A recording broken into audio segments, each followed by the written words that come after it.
SRTV వార్తలకు స్వాగతం. ముందుగా ముఖ్యాంశాలు. పుంగనూరు పట్టణంలో శుక్రవారం శ్రీ చైతన్య పాఠశాలను ఘనంగా ప్రారంభించిన MLA Peddireddy Ramachandra Reddy. Lions governor సమావేశంలో పుంగనూరు లయన్స్ క్లబ్ కు అవార్డుల పంట.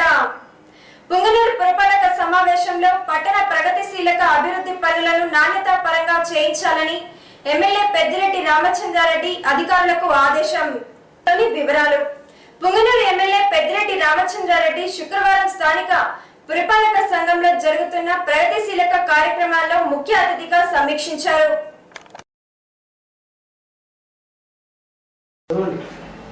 స్థానికంగా జరుగుతున్న సీసీ రోడ్లు, డ్రైనేజీ, ఇతర పనులను నాణ్యతా పరంగా నిర్మాణం గావించేందుకు సంబంధిత అధికారులు నిరంతర పర్యవేక్షణలో ఉండాలన్నారు.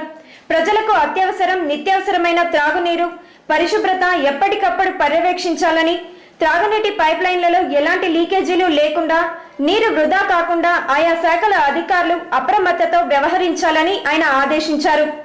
మున్సిపల్ కార్యాలయ రికార్డులను పర్యవేక్షించి రికార్డులు అప్ టు డేట్ గా ఉంచుకోవాలని ఆయన సూచించారు. ఈ సందర్భంగా ప్రజలు సమర్పించిన సమస్యల అర్జీలను తీసుకొని వాటిపై సంబంధిత అధికారులను అందజేసి త్వరితగతిన పరిష్కరించాలని ఆదేశించారు.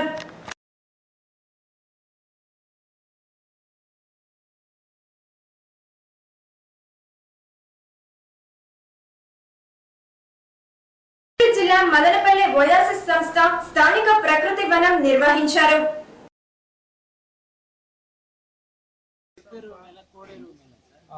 యాక్చువల్గా గొర్రెలెరువు మేము నార్లు పోస్తాం, దవనన్నారు దెబ్బెరువు, కోళ్ళెరువు అన్ని పోస్తే గొర్రెలెరువు అదే పిచ్చుకలో సూపర్. అన్నిటికంటే వర్మీ కంపోస్ట్ అది ఏది పనికిరాదు దాని ముందర. ఆవు పేడ కంటే గొర్రెలు పిచ్చుకలు బాగుంటారు. అవి వేసి యూరియా లాగా పనిచేయాలంటే కోళ్ళెరువు సరైన పెరగాలంటే. ఇప్పుడు ఏమైందంటే ఇప్పుడు బాగా అర్థం చేసుకోండి, రైతులు మనకు రక్తం ఎంత ఉండాలా, బ్లడ్ టెస్ట్ చేస్తారు కదా, హెచ్బి అంటారు, హిమోగ్లోబిన్ ఎంత ఉండాలంటే 12, 13, 14 ఉంటే బాగుండేది లెక్క. మామూలుగా ఇక్కడ మనకి ఇప్పుడు ఇండియాలో ఆడపిల్లలకి 68 మందికి, 168 మందికి 8 కంటే తక్కువ ఉంది రక్తము. అందుకని ఇట్లా చూస్తే తెల్లగా బాలిపోయింటాయి. లేదా వాళ్ళు తినేది నూడిల్స్, కుర్కురేలే కదా, ఏడొచ్చేది శక్తి. అది 8% నుంచి 13% తెస్తేనే ఆరోగ్యంగా ఉంటాం. చాలా మందికి హెల్త్ లేదు. ఇప్పుడు చెనిక్కాయలకి ఎవరు మందు కొడతా ఉండ్రి, మామిడి చెట్టుకి ఎవరు కొడతా ఉండ్రి, మడికి ఎవరు మందు కొడతా ఉండ్రి. ఇప్పుడు నువ్వు చెప్పినట్టు నారుకే 3 రోజులకే మందులు కొట్టే పని అయిందంటే ఏం చేస్తాం? అదే ఇప్పుడు మీరు ఓయాసిస్ తరఫున మీరు ఆ కిట్ తెప్పియాలి. పూనా నుంచి నేను చెప్తాను, కంపెనీ 600 700. మండలం మేలందొడ్డి పంచాయతీలోని సిజేఎఫ్ఎస్ భూములు ఇతర సామాజిక వర్గ కులాల వారు ప్రవేశించి దళితుల మధ్య చిచ్చు రేపుతున్నారని ఆ గ్రామానికి చెందిన పలువురు దళితులు ఆరోపిస్తూ ఈ మేరకు తహసీల్దార్ కు శుక్రవారం వినతి పత్రం సమర్పించారు.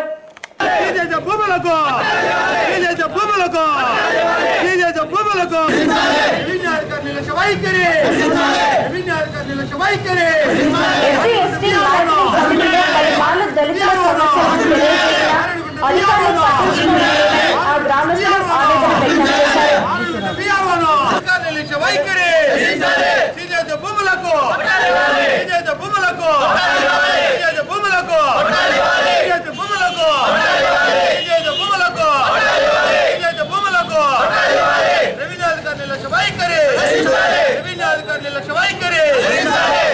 ప్రెసిడెంట్ 25 ఏళ్ళు ఇంకా ఉన్నాను.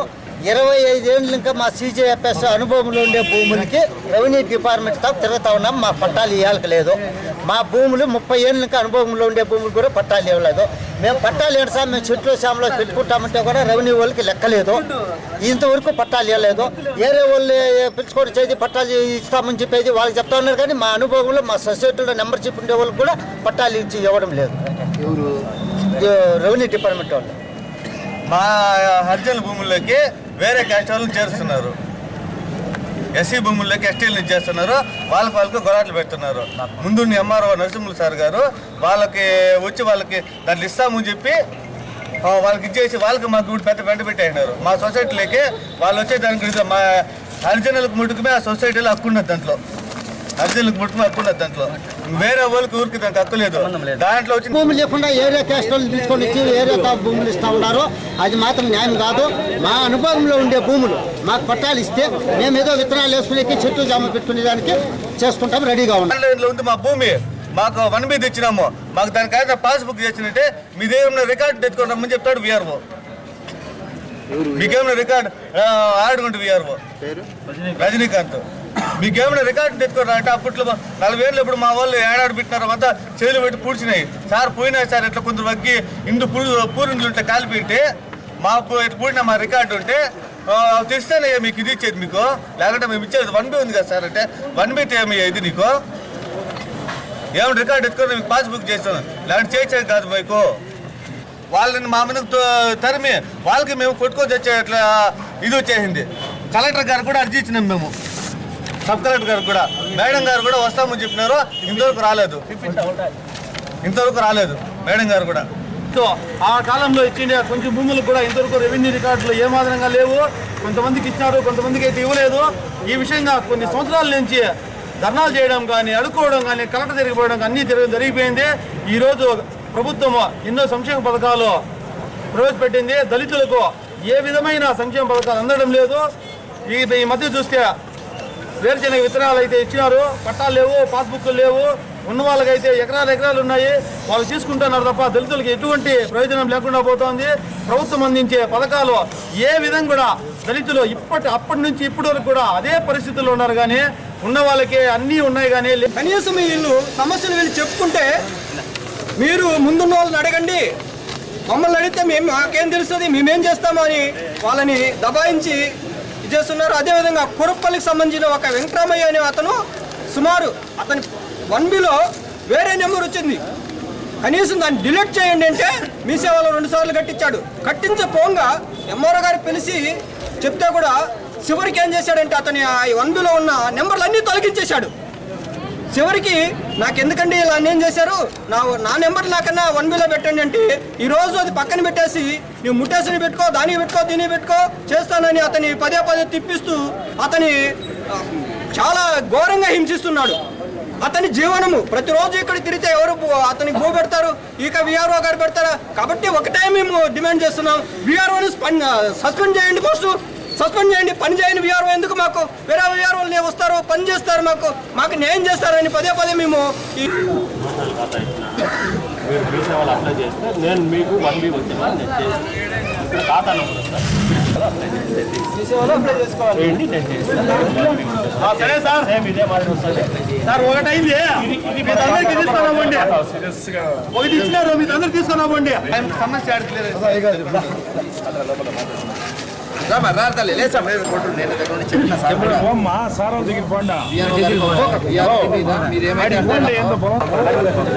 మాట్లాడిందంట, ఆల్రెడీ మేడమే మాట్లాడిందంట. రోజు స్పెషల్ గా మీరు పోండి, రిస్పెక్ట్ చేయండి ఒకసారి. పురపాలక సంఘాన్ని ప్లాస్టిక్ రహిత పట్టణంగా తీర్చిదిద్దాలని శుక్రవారం మున్సిపల్ కమిషనర్ లోకేశ్వర్ వర్మ ప్రజలకు పిలుపునిచ్చారు. ప్రజల ఆరోగ్య పరిరక్షణ కోసం ప్లాస్టిక్ని నిషేధించిన సంగతి తెలిసిందే. భారత ప్రభుత్వం మరియు అత్యున్నత న్యాయస్థానం అయినటువంటి సుప్రీంకోర్టు, హైకోర్టు వారు కూడా ఈ 40 మైక్రాన్ల కన్నా లోపల ఉన్నటువంటి ప్లాస్టిక్ కవర్లు, ప్లాస్టిక్ సంచులు, ప్లాస్టిక్ కప్పులు తదితరులన్నింటి కూడా నిషేధిస్తూ ఉత్తర్వులు జారీ చేసి ఉన్నారు. హైకోర్టు, సుప్రీంకోర్టు ఉత్తర్వుల మేరకు, ప్రభుత్వ సూచనల మేరకు మన పట్టణంలో కూడా దాన్ని అమలు చేయడానికి ప్రయత్నిస్తున్నాం. చాలామంది వ్యాపారస్తులు ఇప్పటికే సహకరించారు. ప్లాస్టిక్ని బ్యాగులు, ప్లాస్టిక్ కవర్లు, ఇవన్నీ సంచులు కూడా అమ్ముకుండా చేస్తున్నారు. కొంతమంది వీటి మళ్ళా తిరిగి వాటిని కొనుగోలు చేయడము, అమ్మకాలు చేయడము, అలాగే వినియోగం చేయడం చేస్తున్నారు. కాబట్టి మరొక బరాయిని ప్రజలందరికీ విజ్ఞప్తి చేస్తున్నాం. దయచేసి గతంలో చెప్పిన మాదిరికే 40 మైక్రాన్ల కన్నా లోపల ఉన్న వాటిని కానీ కవర్ ప్లాస్టిక్ కానివ్వండి, థర్మాకోల్ కానివ్వండి, పేపర్ కప్పులు కానివ్వండి, దయచేసి వినియోగించకండి. మనం ప్రజలకు ఇప్పటికే చెప్పాం, టీ స్టాల్ దగ్గర పేపర్ కప్పులు వాడుతూ ఉంటే ఆ పేపర్ కప్పులు లోపల మీరు కావాలంటే తాగిన తర్వాత చూడండి, చివరిన ఒక మైనపు లేయర్లా కనపడుతుంది మీకు. దాని లోపల వ్యాక్స్ ఉంటుంది. ఒట్టి పేపర్లో నీళ్ళు పోస్తే వెంటనే మీకు ఎలా అయిపోతుందో తెలుసు మీ అందరికీ. దాంట్లో ఎందుకు కాలేదంటే లోపల మైనం ఉంది కాబట్టి కావడం లేదు. ఆ మైనము ఈ వేడికి కరిగి దాని వల్ల మీరే తాగడం వల్ల క్యాన్సర్ కారకంగా మారుతూ ఉంది. అది దయచేసి అలా వద్దండి. ఈ పేపర్ గ్లాసులు కానివ్వండి, ఈ పేపర్ కప్పులు ఇవన్నీ కూడా కేవలం చల్లటి పదార్థాలు, జ్యూసులు, మంచినీళ్ళు తాగడం కోసం మాత్రమే ఉపయోగించాలి, కానీ వేడి పదార్థాలు తీసుకోవడం కోసం కాదు అని ప్రజలు గమనించాలని విజ్ఞప్తి చేస్తున్నాం. అలాగే గతంలో ఈ టిఫిన్ తయారు చేసేవాళ్ళు, ఇడ్లీలు తయారు చేసేవాళ్ళు, మనకు దోశలు వడ్డించేవాళ్ళు, ఇంకొక టిఫిన్ పెట్టేవాళ్ళు ఈ ప్లాస్టిక్ పేపర్ వేసి దాంట్లోనే పిండి వేసి ఉడకబెట్టి మనకు పెట్టేవాళ్ళు. గతంలో చెప్పాము మీ అందరికి కూడా. టాక్సిన్ అనే విష పదార్థం ఆ ప్లాస్టిక్ నుంచి ఆ ఇడ్లీ పిండిలోకి వచ్చేసి అది మనం తినడం వల్ల పిల్లలకు బుద్ధిమాంద్యం వస్తుంది, ఆడవాళ్లకు బ్రెస్ట్ క్యాన్సర్ వచ్చేదానికి ఆస్కారం ఉంది, మగవాళ్ళకు అనేక రీత్యా ఇబ్బందులు ఏర్పడుతుంది. కాబట్టి జాగ్రత్తగా ఉండమని చెప్పి తెలియజేశాం. చాలామంది టిఫిన్ స్టాల్ వాళ్ళు కూడా ప్లాస్టిక్ కవర్లు తీసేసి మళ్ళీ ఇప్పుడు మామూలు కాటన్ క్లాతులు పెడుతూ ఉన్నారు. ఇంకా ఎవరైనా పెడుతూ ఉంటే మాత్రం దాడులు చేయాల్సి వస్తుంది. వాళ్ళకు మనం పెనాల్టీలు వేసి 500 రూపాయల దగ్గర నుంచి 5,000 రూపాయల పెనాల్టీలు కూడా విధించడం జరుగుతుంది. కాబట్టి దయచేసి ఎటువంటి పరిస్థితుల్లోనూ ప్లాస్టిక్ వినియోగాన్ని అరికట్టేదానికి సహకరించండి. ప్లాస్టిక్ వినియోగాన్ని అరికట్టండి, ప్రజల ఆరోగ్యాన్ని కాపాడని విజ్ఞప్తి చేస్తాం. పుంగనూరు అంజుమన్ కమిటీ ఆధ్వర్యంలో స్థానిక షాదీ మహల్లో రంజాన్ ఉపవాస దీక్షల సందర్భంగా నిర్వహించిన ఇఫ్తార్ విందులో ఎమ్మెల్యే రామచంద్రారెడ్డి ముఖ్య అతిథిగా పాల్గొన్నారు.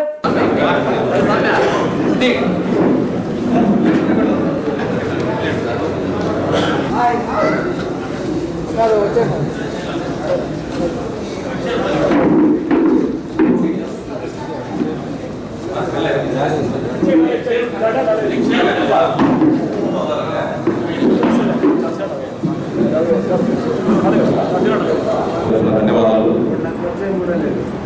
అలాగే ఈరోజు మనము అబ్రాస్థాన్లో బరేల రోడ్డు 10 లక్షల రూపాయలతో రోడ్డు భూమి పూజ చేసి వచ్చినాము. ఇంతకుముందు కూడా మన జరిగిన 10-15 దినాల ముందు గాలిమానకి 60 అడుగుల గోడ పడిపోయింటే అది ఎమ్మెల్యే గారి దృష్టి తీసుకుపోయితే అది ఈసారి కౌన్సిలింగ్లో పెట్టమన్నారు. మనం అడిగిన పనులన్నీ వెంటనే మైనార్టీల కోసం 20,000 ఉంటానని చేస్తున్నారు. ప్రతి మసీదుకి ఇంత నియోజకవర్గం వేడు ఇప్పుడు ఎమ్మెల్యే గారి తమ్ముడు చెప్పడం జరిగింది. మా నాయకుడికి, మా పార్టీకి మీకు ఉన్నటువంటి అనుబంధం అలాంటిది. ఏ కార్యక్రమమైనా మైనార్టీస్ తరఫున ఏ కార్యక్రమమైనా కూడా ఆయన ముందు జరపాలనే ఉద్దేశంతో ఇక్కడే కాకుండా గ్రామంలో కూడా ఎక్కడ మసీదులు ఉన్నా, ఎక్కడ మైనార్టీస్ ఉన్నా ప్రత్యేకంగా ఏ సౌకర్యాలు కావాలన్నా కూడా చేసేటువంటి కానీ ఏదన్నా నిధులు కానీ ప్రభుత్వం నుంచి ఏదైనా రాని అని చెప్పే పరిస్థితే ఉంటుంది. కానీ తన సొంత డబ్బులతో ట్రస్ట్ నుంచి 25 లక్షల రూపాయలు ఇచ్చి కట్టించిన ఘనత కూడా మా ఎమ్మెల్యే గారిదే. ఎంత చెప్పినా తక్కువే, కానీ సమయం తక్కువ ఉంది. తొందరలో మా కృతజ్ఞతలు తెలిపే విధానం ఉంటుంది. అది ఏమంటే ప్రతి ఒక్క ముస్లిం పోకుండా మనం ఈ కృతజ్ఞత భావన చేస్తున్నామని తెలిపేది అది కృతజ్ఞత. దాన్ని హేసాన్ అంటారు మన హిందీలో. కాబట్టి నేను తప్పకుండా అభివృద్ధి కార్యక్రమాలు నిర్వహించి మన అందరి అభివృద్ధి కోరే నడుస్తూ ముందుకు సాగి మన పట్టణాన్ని అక్షరక్రమంలో రాష్ట్రంలోనే మరిన్ని నిధులు కూడా మనం తెప్పించుకొని కావాలని అభివృద్ధి కార్యక్రమాలు చేసుకున్నానికి ఖచ్చితంగా గౌరవం అందజేస్తూ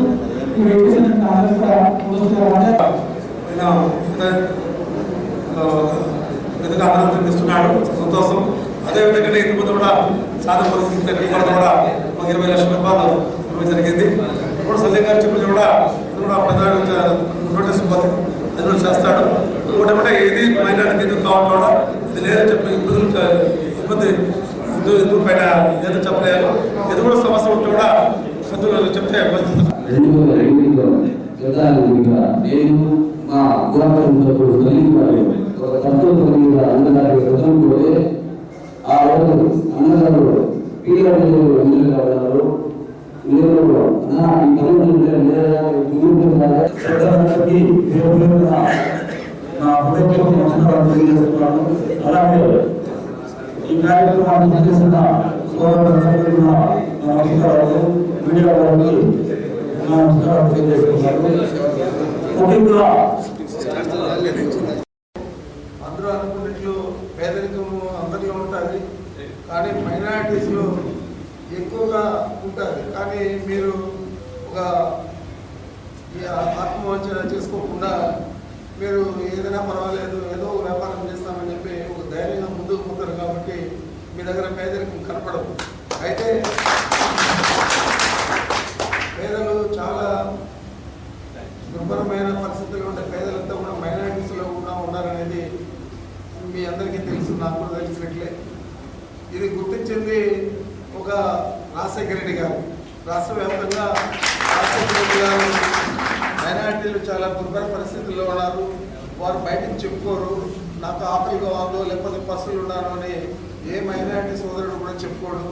మరి ఇలాంటి ప్రభుత్వం నుంచి చేయాలని చెప్పి ఆలోచన చేసి వారు అన్ని ప్రభుత్వ పథకాలు అందరితో పాటు మీకు వస్తూ ఉన్నా అదనంగా ఆ రోజు మైనారిటీ సోదరులు రాజకీయంగా కానీ లేదా విద్యాపరంగా కానీ అంతా కూడా వెనుకబడి ఉన్నారని చెప్పి 4% రిజర్వేషన్ తేవడం జరిగింది. 5% తెస్తే చంద్రబాబు నాయుడు సుప్రీంకోర్టులో కేసు తెప్పిస్తే సుప్రీంకోర్టు దాన్ని 4% తగ్గిస్తే ఆ 4% రిజర్వేషన్. గత ఎన్నికల్లో అయితే జగన్మోహన్ రెడ్డి గారి మీద చాలా అపాండాలంతా వేశారు. ఆయన పెద్దలంటే మర్యాద లేదు, ఎవరిని గౌరవించాడు, ఏదైనా ముఖ్యమంత్రి అయితే మొత్తం ఈ రాష్ట్రం అంతా కూడా దోచేయడం జరుగుతుంది అని చెప్పి ఒక కుట్రపూరితంగా ఆ రోజు ముఖ్యమంత్రిగా ఉన్న కిరణ్ కుమార్ రెడ్డి గారు ఇక చంద్రబాబు నాయుడు ఇద్దరు కూడా కలిసి కుట్రతో అతన్ని కేసుల్లో ఎదిగించి 16 నెలలు జైల్లో పెట్టిన విషయం మీకు గుర్తు చేస్తా ఉన్నారు.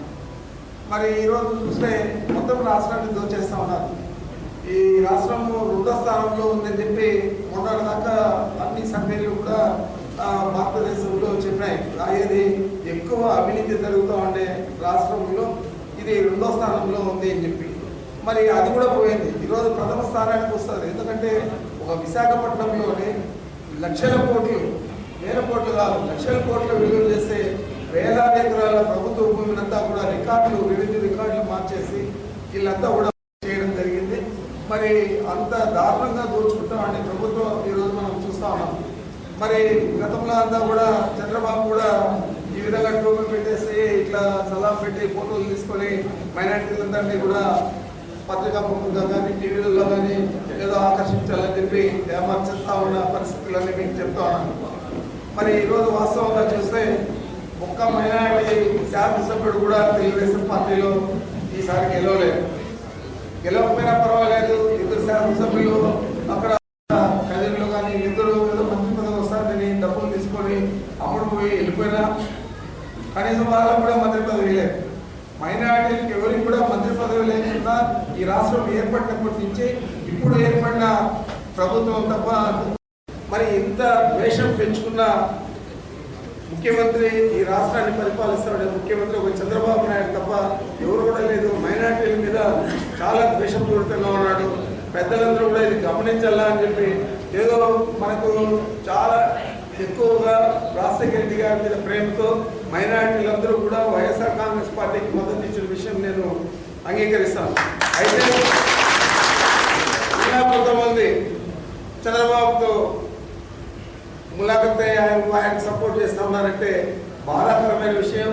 ఈరోజు క్యాబినెట్లో మైనారిటీని కూడా తీసుకోకుండా ఒక శాసనసభ్యులు కూడా మైనారిటీ శాసనసభ్యులు గెలిపించుకోకుండా మరి ఆయన మైనారిటీల మీద ఎంత వివక్ష చూపిస్తా ఉన్నాడు, ఎంత ద్వేషపూరితంగా ఉన్నాడు, పెద్దలందరూ ఆలోచన చేయాలని చెప్పి నేను ప్రజలందరికీ కూడా మనవి చేస్తూ ఉన్నా.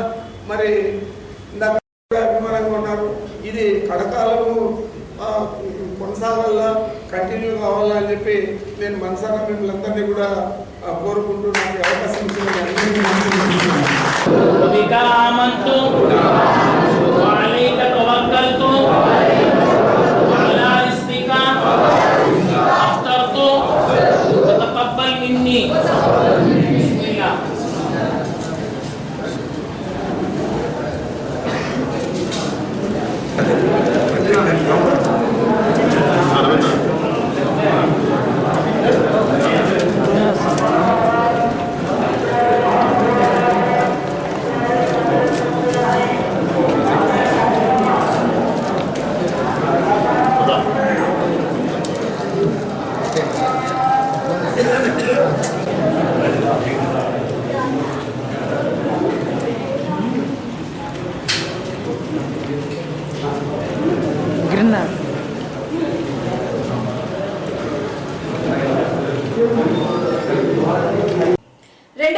లయన్స్ క్లబ్ కు బెస్ట్ ప్రెసిడెంట్, బెస్ట్ సెక్రటరీ అవార్డులతో పాటు లయన్స్ క్లబ్ లో వివిధ రంగాలలో నిష్ణాతులైన అవార్డులను బెంగళూరులో జరిగిన లయన్స్ గవర్నర్ సమావేశంలో పుంగనూరు లయన్స్ క్లబ్ కైవసం చేసుకుంది.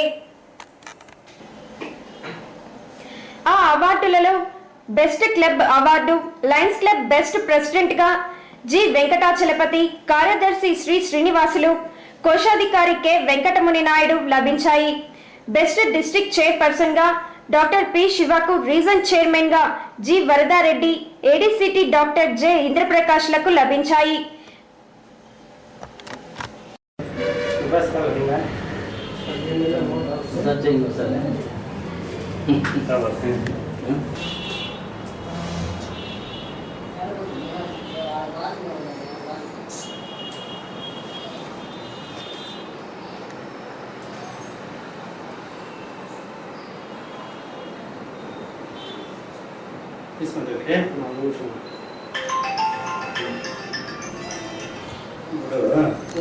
పుంగనూరు లయన్స్ క్లబ్కు అవార్డుల పంట పండిందని చెప్పవచ్చును.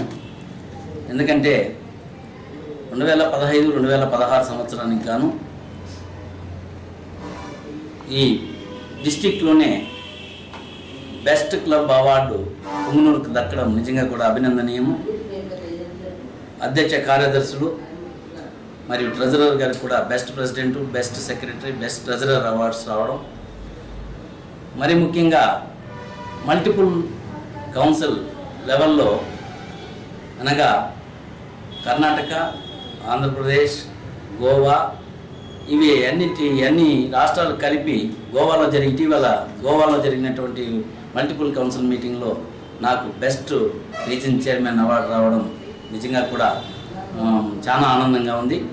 దీనికి అంతటికీ కారణము ఇక్కడ లయన్స్ క్లబ్లో వెన్నెముక్కలాగా ఉన్నటువంటి డాక్టర్ సరళ గారు, మరి శివ గారు, అదేవిధంగా లయన్స్ క్లబ్ సభ్యులందరూ కూడా ఒక యూనిటీగా ఉండి పోయిన సంవత్సరం చేసినటువంటి కష్టానికి ఫలితంగా ఇన్ని అవార్డులు రావడం చాలా సంతోషించదగిన విషయం.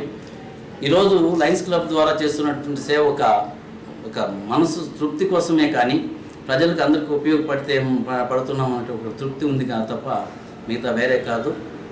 అదేవిధంగా మేము అనుకున్నటువంటి ఈ dialysis centre doctor Shiva sir చెప్పినట్లు అది కన్నా సక్సెస్ అయితే ఎంతోమందికి పేదలకు ఉపయోగపడుతుంది. దాన్ని ప్రజలందరూ కూడా సహకరించి దాన్ని మనం తెచ్చుకొని దాన్ని ఎస్టాబ్లిష్ చేసుకుంటే, దానికి ప్రతి ఒక్కరూ కూడా చేదోడు వాదోడుగా ఉండి దాన్ని ఎస్టాబ్లిష్ చేసుకుంటే చాలామంది నిరుపేదలకు ప్రాణాలు పోకుండా ఈ యొక్క కిడ్నీ వ్యాధి బారి నుండి రక్షించుకోవచ్చు. లయన్స్ క్లబ్లో ఉత్తమ ప్రెసిడెంట్ గాను, ఉత్తమ సెక్రటరీ, ట్రెజరర్, అదేవిధంగా మల్టిపుల్ కౌన్సిల్ నుంచి ఉత్తమ రీజన్ చైర్మన్ అవార్డు తీసుకున్నటువంటి వరదారెడ్డి గారిని, ప్రెసిడెంట్, సెక్రటరీ, ట్రెజరర్ని వీళ్ళందరినీ కూడా నేను అభినందిస్తాను.